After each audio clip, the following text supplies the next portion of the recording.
Мына менің қыздарым көпке басып жүре албайды. 4 балам диагнозы бирделе болуп атат. Мен дагы башка балдардай мектеп өзүм басып барып келеді қалай. Мектепке өзім басып барууну каалайм. Бул 16 жаштагы Бибинурдун акыркы 2 жылдан берки эң чоң максатына айланды. Акылы тунук, өзү зирек кыз буга чейин өз алдынча басып, ар кандай ийримдерге да катышып келген. Бирок дээрлик 2 жылдан бери тагдырдын сыноосу менен узакка баса албай калды. Мен баскандан кыйналам. Азыр олимпиадалар болуп атат мектепте. Мен да олимпиадаларга катышкым келип атат. Чоңойгондо котормочу болайын деген ниеттер бар эле. Ден соолугума байланыштуу. Кудайым буйруса, жакшы болуп кетсем котормочу болом. Урматтуу кыргыз элим, мага жардам берип коюңуздар. 2 жылдан кийин окууну бүтүп, чоң окуу жайларга тапшырайын деген үмүтүм бар.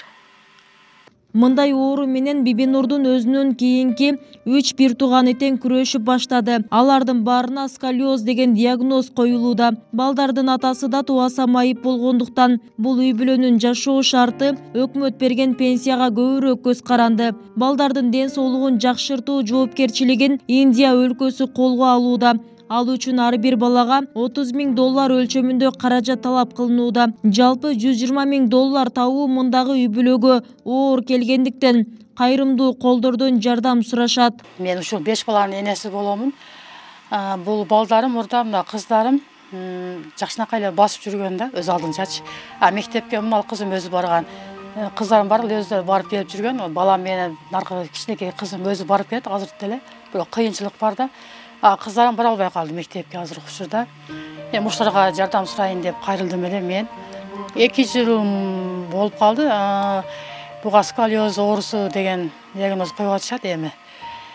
Анан көрсөткөн жерлерибиз бар. Кыргызстанда көрсөттүк, Бишкекке чейин барып келдик. Эми ушу Индия менен сүйлөшүп атабыз биз азыр учурда. Индияга операция кылабыз деп айтып атышат. Ал Индияга ар бир балама $30,000 акча керек экен ошол учурда. Эми ошо акча каражат чогулуп калса, бизге да аябай жакшы болот эле да. Үмүт бар да. 98% жакшы болуп кетет деп айтат. Кыздардычы бардыгын. Бир үй бүлөдө 4 баланын мындай майып болушу ата-эне үчүн да чоң сыноо болууда. Алардын абалын угуп, жакындан таанышууга Борбор калаадан дин өкүлү, Хайыл Хижра мечитинин имамы Бахтияр Шарапов да келди жана коомчулукка кайрылуу жасады. Көзүң менен көрмөйүнчө чынында эле урматтаган көп нерсени билбейсиң, көп нерсени түшүнбөйсүң. Ошондон азыр мен өз көзүм менен көрүп келип туруп, жалпы элимди, жалпы эле мукмин мусулмандарды ушуларга жардам берүүгө чакырам. Колубуздан канчалык келе турган болсо, ошончолук берели. Өзгөчө бүгүнкү күнү Кыргызда эмне көп, той берип аткан учурда, ошондой эле улак берип аткандар көп. Көп эмес, бир эле сорунуңузду ушул үй бүлөгө арнап коюңуз. Мен суранам, Кудай буйрса, албетте бергениңизди Аллах Таала кур калтырбайт, сөзсүз аласыз. Кыргыз элим, мен чоң отуруп суранат элем. Жардам берип койсоңуздарды ушул балдарым үчүн. Ушул кызым, ушул 4 балама кайдыга карабасаңыздар. Суранат болчумун силерден аябай.